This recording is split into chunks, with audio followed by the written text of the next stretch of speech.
Hey guys, how's it going? I'm at Planet Fitness now and my car is dead. Man, I did like 2 hours exercise, sweaty, ready to go home, got in my car, ready to turn that on. And guess what? I get nothing. My car's not cranking. Funny thing is, everything's working. The lights are working. Got my radio working. Got my fan and my radiator working. Like, all that stuff is working. But I can't seem to turn my car on. Now, I gotta say, I had some issues with starting problems for the last couple months. Like, I guess like once a month I'd be trying to turn my car on and I'd have to crank it a couple of times just to get my car to turn on. But, after like 3 or 4 different tries, it actually always did turn on and cranked over. I mean, I've noticed that, as more time passes, I've actually had to continue to just lately it's taking a lot more tries to get my car to turn on. Today, nothing. I changed the battery like recently, like within like the last month and a half, thinking that could be the cause of it. And apparently it's not the battery. So anyway, after that happened, I was like, okay, let me see if I left my lights on. I mean, I was only there for like 2 hours. Maybe if I left my lights on, maybe that could be the cause of it. So I went out, checked the lights, and the lights were bright. Normally what happens is if it's like a battery that's weak or whatever, you go out and the lights would be kind of weak or dim. The batteries are not weak or dim. I mean, I looked at it and it was very, very bright. So I was thinking maybe it's not the battery. Maybe it's not the battery. But I was like, I wasn't 100% sure on it. I really wasn't 100% sure on it. So I was like, let me try to get a jump. And luckily, I asked around a couple of people who were parking, and they were nice enough to help me out with a jump. So I put the cables onto the battery, and I tried it immediately. That didn't do anything, but I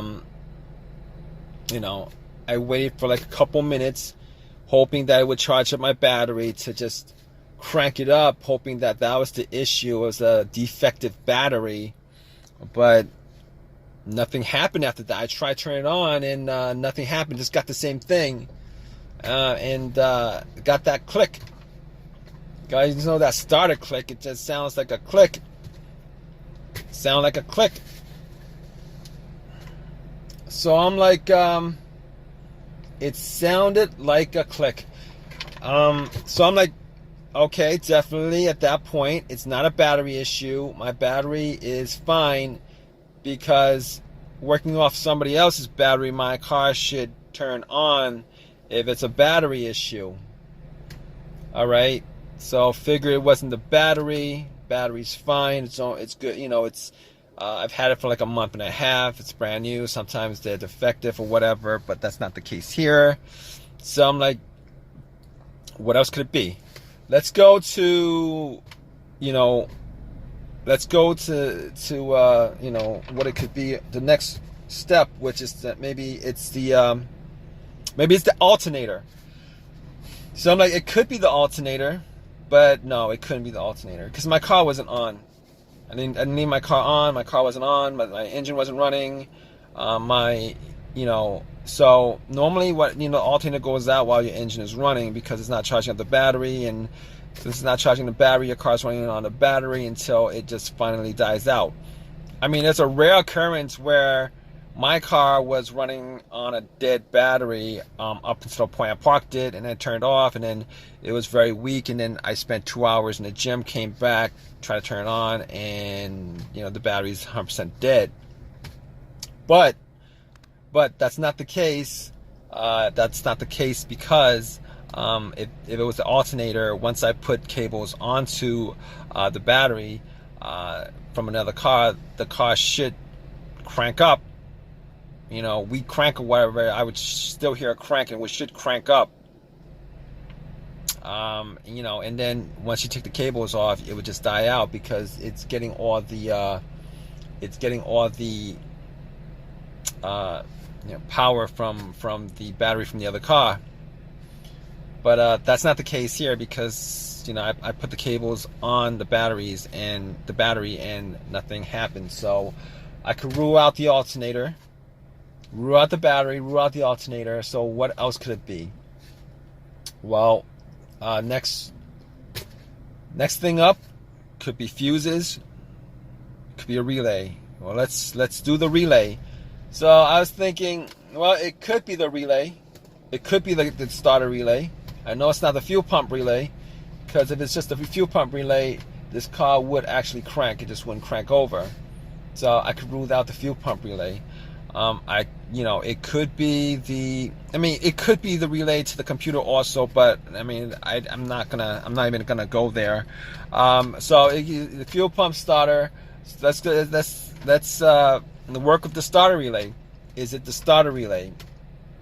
So the relay actually does what it does. It relays electricity when you try to turn on to the starter, and I hear clicks. I hear clicks every time I try to start up, and that tells me that it's not.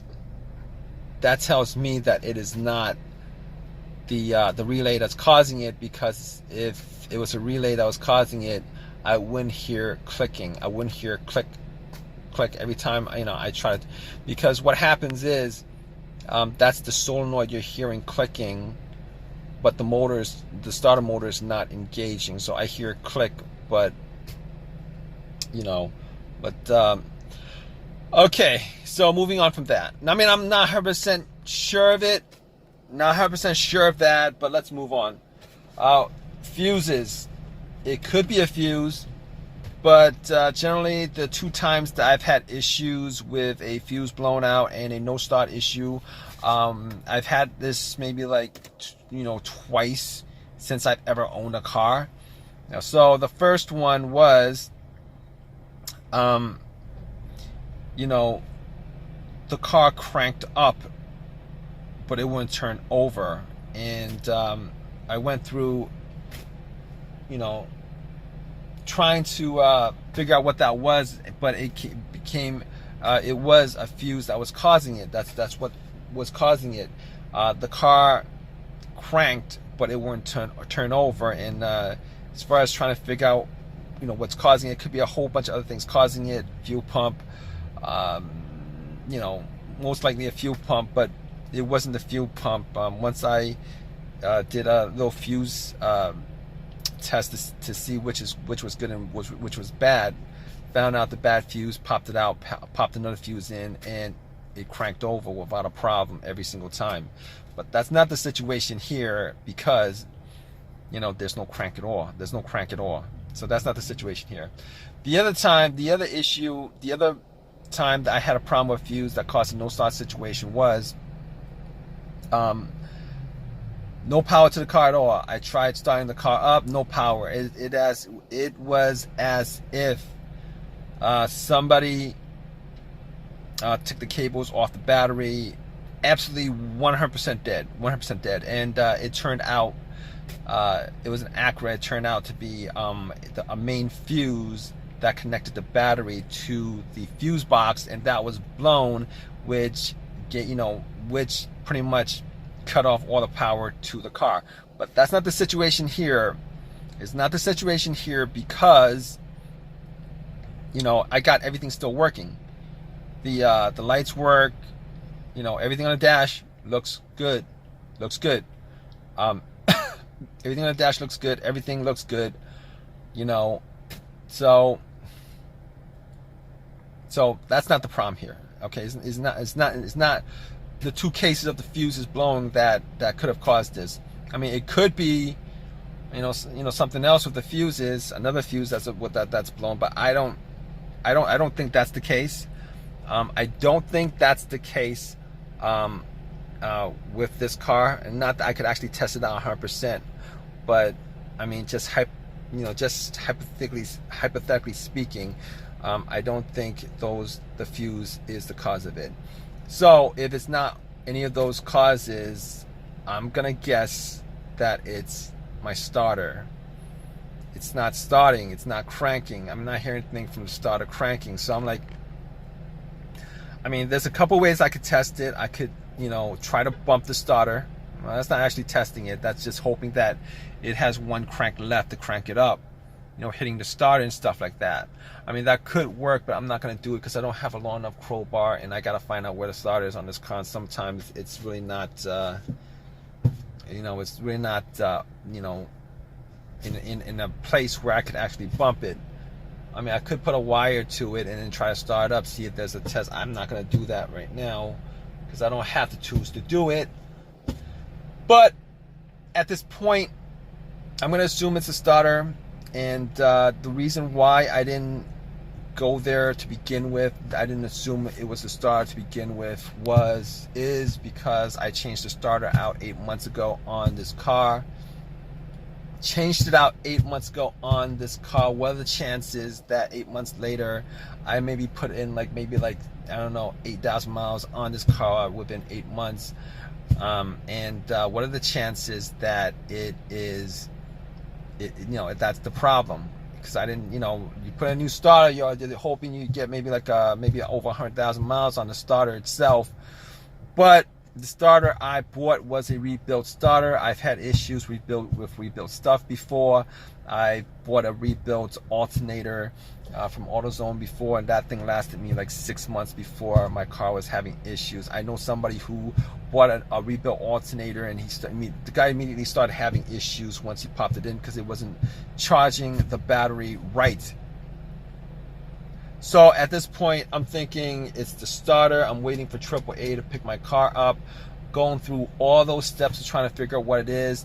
Now, I can't really say 100% for sure because I'm not actually out there testing it, but just from deductive reasoning on my part, I'm going to say it's the starter. And it kind of sucks that it's the starter because now I'm going to have to put some time in, you know, with this issue, and I've already put in maybe 45 minutes already. I'm waiting for an hour for AAA to come and get my car, and on top of that, I'm gonna have to either spend some time myself to put it in or pay somebody some money to put it in again.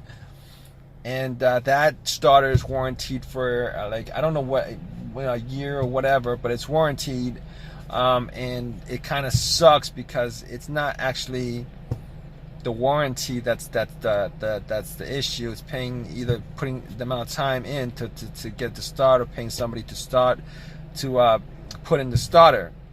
You know, I gotta pay again to have that done, or spend some more time to do it myself. It's really a pain. It's really a pain in the butt, and I really do not want to do it. Last time I paid somebody to do it, I'm going to see if I could probably do it myself because I don't want to spend that extra money. It kind of sucks. But it is what it is. I mean, right now, I'm thinking it's the starter. I was hoping maybe it would have been something simple. Would have been great if it was something simple. I'm sweating. Just did 2 hours, I'm sweating, and all right, guys, I'm just babbling on right now. I'm hoping AAA just comes, stops by to tow my car really within the next 30 minutes. But I know I'm gonna wait an hour for them to get here. But I'm gonna keep you guys updated. All right, guys. All right, guys. So yeah, got that starter put in. It was a starter. and that actually just sucks. It was the starter that was causing it. Oh man. So I had to pay somebody to do it. Sucks. You know, I'm like within a year, within 8 months now, I had the starter put in twice. And this stuff shouldn't happen, but if you guys know anything about, you guys know anything at all about rebuild stuff, you know, rebuild stuff, they only rebuild like a part of the stuff, part of it. Like the part that's broken is the part they rebuild, and all the other components on the you know, on the starter, alternator, whatever is being rebuilt, that's got the same mileage that it had on there originally. So, I mean, I did not want to buy a brand new starter because, you know, they're like twice as much, like $300 versus $150.